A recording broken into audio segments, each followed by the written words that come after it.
ವೀರಮದಕರಿ ನಾಯಕನ ಪುಣ್ಯಸ್ಮರಣೆ. ಅಮರವೀರನ ಕಥೆ. ಚಿತ್ರದುರ್ಗದ ಬೆಟ್ಟಗಳ ನಡುವೆ ಎದ್ದು ನಿಂತಿರುವ ಆ ಮಹಾಕೋಟೆ ಇಂದು ಕೂಡ ಒಂದು ವೀರನ ಶೌರ್ಯವನ್ನು ಸಾರುತ್ತದೆ. ಆ ವೀರನೇ ವೀರಮದಕರಿ ನಾಯಕ.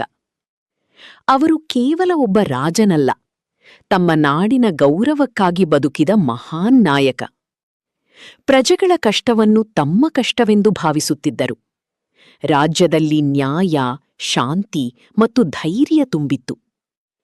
ಒಮ್ಮೆ ದೊಡ್ಡ ಶತ್ರುಸೇನೆ ಚಿತ್ರದುರ್ಗ ಕೋಟೆಯ ಮೇಲೆ ದಾಳಿ ಮಾಡಲು ಮುಂದಾಯಿತು.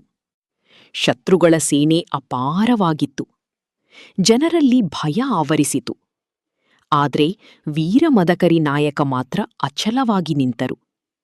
ಅವರು ತಮ್ಮ ಸೈನಿಕರನ್ನು ಕರೆದು ಹೇಳಿದರು, ಈ ನಾಡು ನಮ್ಮ ತಾಯಿ. ತಾಯಿಯನ್ನು ರಕ್ಷಿಸುವುದು ನಮ್ಮ ಕರ್ತವ್ಯ. ನಾವು ಸೋತರೂ ಇತಿಹಾಸದಲ್ಲಿ ಗೆಲ್ಲಬೇಕು. ಆ ಮಾತು ಕೇಳಿದ ಸೈನಿಕರ ರಕ್ತ ಕುದಿಯಿತು. ಯುದ್ಧ ಆರಂಭವಾಯಿತು. ಕೋಟೆಯ ಗೋಡೆಗಳ ಮೇಲಿಂದ ಬಾಣಗಳು ಹಾರಿದವು. ಕತ್ತಿಗಳ ಸದ್ದು ಬೆಟ್ಟಗಳಲ್ಲಿ ಪ್ರತಿಧ್ವನಿಸಿತು. ವೀರಮದಕರಿ ನಾಯಕ ಕುದುರೆಯ ಮೇಲೆ ಯುದ್ಧಭೂಮಿಗೆ ಇಳಿದು ಶತ್ರುಗಳ ವಿರುದ್ಧ ವೀರವಾಗಿ ಹೋರಾಡಿದರು. ಅವರ ಧೈರ್ಯ ನೋಡಿ ಶತ್ರುಗಳಿಗೂ ಭಯವಾಯಿತು. ಅವರು ತಮ್ಮ ಕೊನೆಯ ಉಸಿರಿನವರೆಗೂ ನಾಡಿನ ರಕ್ಷಣೆಗೆ ಹೋರಾಡಿದರು.